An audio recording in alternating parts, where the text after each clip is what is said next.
Bien, nosotros queremos conversar ahora con Matías Egaña, ingeniero y conductor de megaproyectos de 13C, más allá del programa hoy día, porque él es especialista, porque tuvo la oportunidad además de recorrer Teniente en noviembre del año anterior y además conocedor del tema, y es por eso que le queremos agradecer, Matías, por estar junto a nosotros y entender un poquitito más una serie de conceptos, por una parte, información que llega, que en la habitualidad no la tenemos, no la conocemos, porque son cosas técnicas y que me parece, y lo conversamos, es necesario aclarar. Primero, Matías, ¿es tan difícil determinar una causa de un accidente como el que pasó?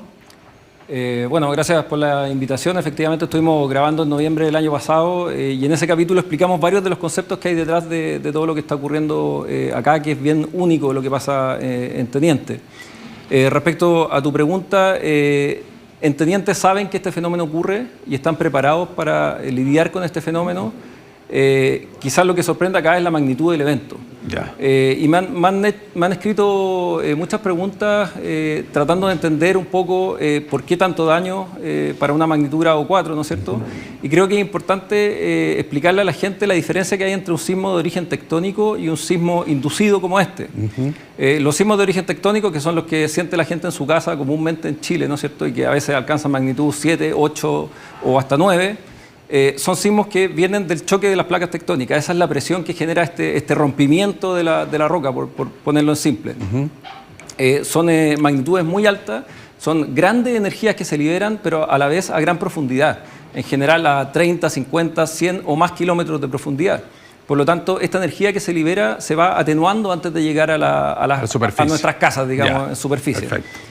A diferencia de estos sismos que son que se denominan inducidos, y ese apellido inducido tiene que ver con que son gatillados por la actividad humana, ya sea la construcción de un túnel, porque esto no solo ocurre en la minería, también ocurre en túneles hidroeléctricas, túneles viales, túneles ferroviarios que están a gran profundidad, o la actividad minera, como en este caso, ¿no es cierto? En Teniente se producen este tipo de estallidos por la excavación de los túneles propiamente tal. Al excavar un túnel tú generas una concentración de esfuerzo, una concentración de cargas que somete tu roca a muchas presiones, digamos. Y esa, perdona Matías, ¿y esa inducción es a propósito de una perforación o del uso explosivo o independiente? Hay dos causas que generan esta concentración de esfuerzo o de carga sobre la roca. Una tiene que ver con excavar un túnel o una obra subterránea en general, una caverna, un túnel, un pique, lo que sea. El solo hecho de hacer un hoyo, por decirlo así, genera una concentración de esfuerzos en el contorno de la excavación. Y el otro tema es que en el caso del Teniente, por el método de hundimiento que ellos utilizan, ese proceso de extracción de mineral también genera zonas donde se concentra mayor carga, mayores esfuerzos en la roca. Y lo que ocurre es que la roca no tiene una resistencia infinita. Como todas las cosas, uno le aplica una carga hasta que esa cosa se rompe. Y eso ocurre también con las rocas. Y hay distintos comportamientos dependiendo del tipo de roca. Por ejemplo, si uno tiene una roca que es muy blanda, muy dúctil, para que la gente lo entienda en su casa, imagínense un pedazo de plasticina, ¿no es cierto? Si es que uno somete esa plasticina a una carga, esa plasticina se va a deformar. Y esa es la forma que tiene esa plasticina de absorber la energía que uno le está metiendo. Ahora todo esto, Matías, y vale consignarlo, es completamente monitoreado, estudiado. O sea, se sabe los tipos de roca que hay, el tipo de roca más blanda, en qué medida. O sea, aquí no es una cosa que entre a perforar, a poner explosivos y ahí vamos viendo. Porque hay elementos, y en eso Codelco es una empresa líder, hay elementos que van permitiendo también tener la visualización de la sismicidad, de cómo se va comportando el material que se está perforando. Sí, efectivamente Codelco conoce muy bien la situación geomecánica del Teniente. A diferencia del ejemplo que yo ponía de la plasticina, ¿no es cierto? Ellos tienen una roca dura, una roca que es capaz de almacenar mucha energía y que por lo tanto cuando tú le empiezas a meter carga llega un momento en que ya no da para más. Y literalmente el estallido de roca es eso, o sea, la roca se quiebra de manera violenta, esta energía se libera de manera súbita, muchas veces con proyección de fragmentos de roca que son los que causan todo este daño. Y ellos saben que eso ocurre así y han tomado medidas que son realmente líderes a nivel mundial. Es decir, todo lo que hace Codelco para poder lidiar con esa situación de estallidos de roca es un ejemplo a nivel mundial. Yo participo en un grupo de trabajo que es de la Asociación Internacional de Túneles, que está dedicado a túneles profundos, donde el estallido de roca es uno de los principales temas que se discuten ahí, y te puedo asegurar, o sea, cuando Codelco va a presentar a este grupo de trabajo, los expertos de todo el mundo quedan impresionados con lo que Codelco está haciendo en el Teniente. Porque no solo tienen una condición geomecánica muy compleja que tiene que ver con estos estallidos de roca, sino que tienen una definición de minimizar el riesgo de sus trabajadores. Y eso a un costo muy alto. Por eso que yo siempre digo que esto de que Codelco, la seguridad primero, ¿no es cierto?, no es un eslogan, es una realidad que le ha costado mucho. O sea, implementar todas las medidas que ellos implementan ha significado retrasos en la construcción, ha significado sobrecostos, rehacer mucha ingeniería de lo que antes era el Nueva Niel y que hoy día es Andesita, Andes Norte y todos estos proyectos que están en ejecución, para minimizar, como te digo, el riesgo de los trabajadores a este tipo de eventos. Ahora en ingeniería no existe el riesgo cero, esa es la realidad.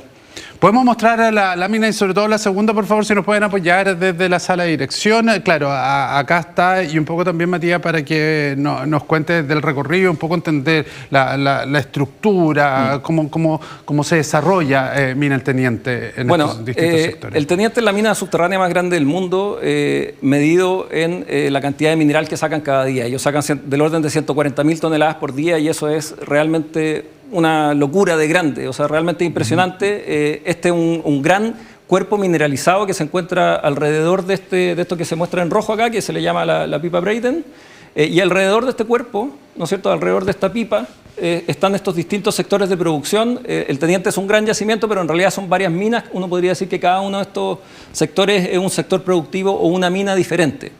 Entonces, a medida que ellos han ido extrayendo los sectores más superficiales, se van agotando y tienen que ir cada vez más profundo, ¿no es cierto?, para poder seguir encontrando el mineral. Y eso no le pasa solo al Teniente, es lo que está pasando en el mundo, en todo el mundo, digamos. El mineral más fácil de extraer, más cercano a la superficie, se está agotando, y en ese sentido la minería se está profundizando en todo el mundo. Perdón, Matías, ¿cuánto de profundidad tiene más o menos cada nivel? Bueno, acá puedes tener 700, 800 metros de profundidad, pero aquí lo tenemos. Andesita 900 metros bajo la superficie, Andes Norte 1200 metros bajo la superficie.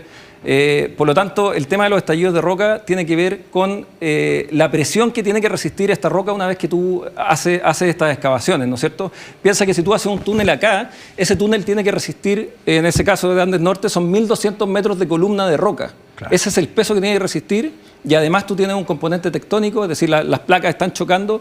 Eso genera una presión en la horizontal, por decirlo así, que se suma a la otra, y todo eso hace que esto tenga un riesgo muy alto, digamos, en ese sentido, y es muy difícil de predecir. Uno sabe que van a ocurrir estallidos de roca, pero tú no sabes cuándo va a ocurrir, no sabes dónde va a ocurrir, ni con qué intensidad. Y eso es lo complejo. Y por eso se habla de este 4,2 como uno de los más graves que ha tenido la historia del Teniente. Sí, efectivamente. O sea, es una magnitud. Piensa que un terremoto de magnitud 4 es comparable con las magnitudes que ocurren en terremotos tectónicos, ¿no es cierto? O sea, es mucha la energía que se libera para ser un sector relativamente pequeño, ¿no es cierto? Y tan cercano a las excavaciones que están ejecutando ahí. Eso es lo complejo. Perfecto. Y esto, Matías, estos niveles tienen una entrada, una salida. ¿Cuánto es la extensión que hay? Bueno, el Teniente tiene 4.500, o ha excavado en su historia, ¿no es cierto?, más de 100 años de operación, ha excavado más de 4.500 túneles. Por lo tanto, esta cuestión es realmente, como se dice, un queso suizo. Hay interconexiones por todas partes, pero digamos hay un gran acceso, si no me equivoco, el ADIT 77 y este nuevo que hicieron ahora, que es el 71, que lo estuvimos recorriendo en el programa.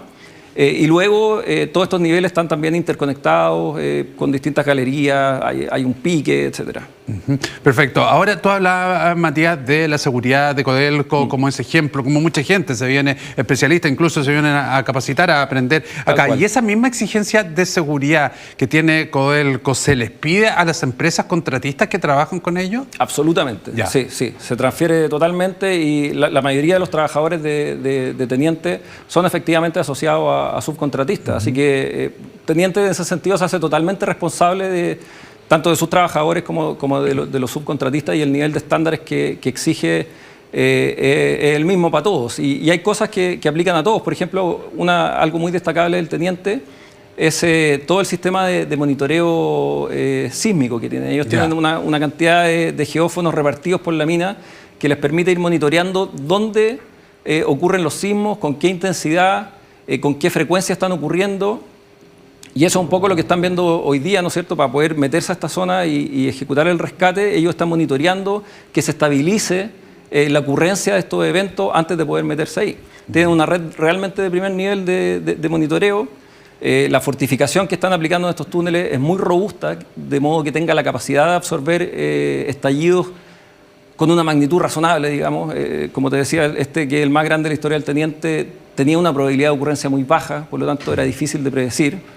Y otras medidas, ¿no es cierto?, que son realmente extremas en muchos sentidos, para poder lidiar con esta condición de alto esfuerzo. Perfecto, Matías, muchísimas gracias por estos minutos, ingeniero y conductor además del programa de 13C Megaproyecto, por tu explicación, por conocer más, tú estuviste ahí y además no solamente de aquello, sino un especialista en este tipo de excavaciones, ya lo decía, por eso es importante también entender y contextualizar todo lo que ha pasado. Muchas gracias. Muchas gracias. Aprovecho a contarte que hoy día a las 8 van a repetir el capítulo del teniente. Perfecto. Porque mucha gente ha escrito haciendo preguntas que se relacionan a lo que nosotros mostramos en ese capítulo. Así que hoy día a las 8 en 13C lo van a repetir. 20 horas entonces, hoy día 13C, ese capítulo del teniente. Muchas gracias, Matías, que les vaya muy bien. Gracias por venir. Nos separamos un instante, regresamos con más.